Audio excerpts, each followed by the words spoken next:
This is the fourth in a 10-part series of America's Owner's Manual, a guide to help you understand the U.S. Constitution.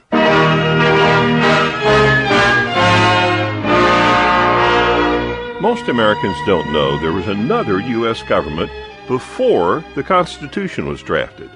Simplified books and courses leave out the Articles of Confederation, the government of the U.S. for its first 11 years. There were several fatal defects in the Articles, and one was its presidency. Concerned with the dangerous powers of the King of England and monarchies generally, the first framers created a presidency which was too weak. The President of the United States and Congress assembled was elected for a one-year term by Congress itself. Well, that president had almost no powers. When John Hancock was elected to that post, he was too ill to travel from Boston to the capital of New York during his entire year.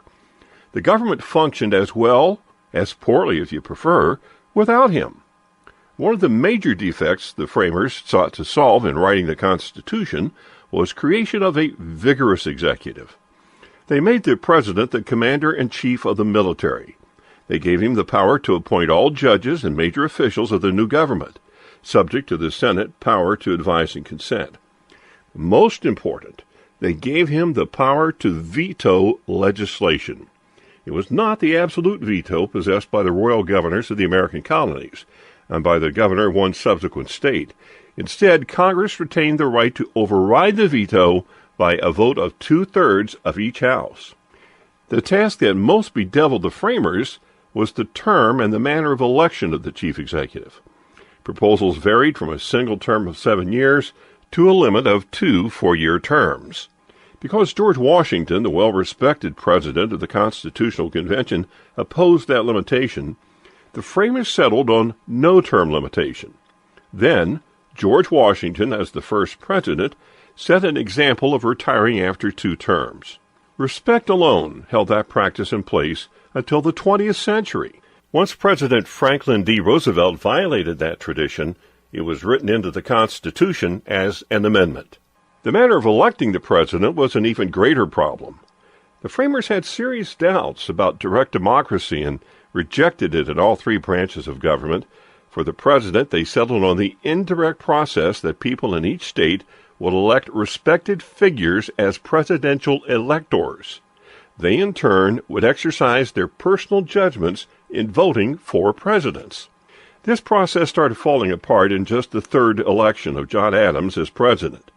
By then, political parties had developed, despite the warnings against political parties, both in Washington's farewell address to the American people and in James Madison's Federalist Paper No. 10. Electors were then pledged to specific candidates. Now, today, most electors are required to vote as pledged when elected, and it's a felony for them to exercise their discretion as originally intended.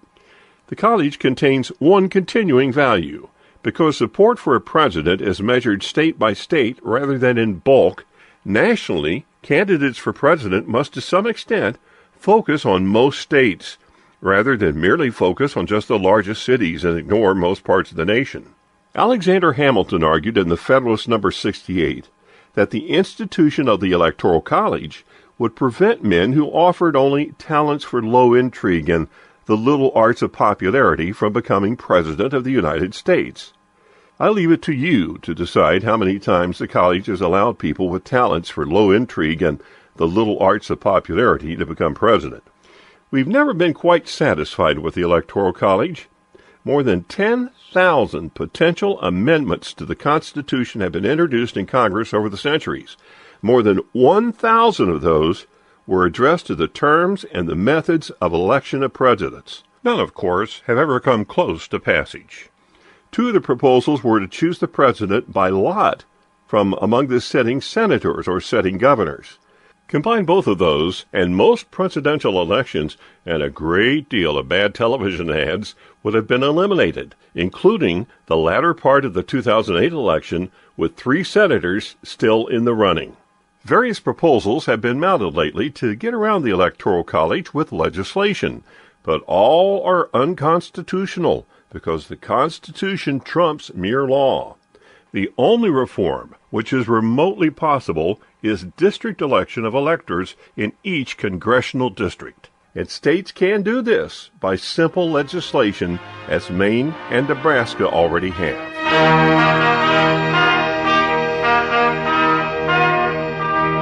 This installment of USA Owner's Manual is brought to you by the American Civil Rights Union.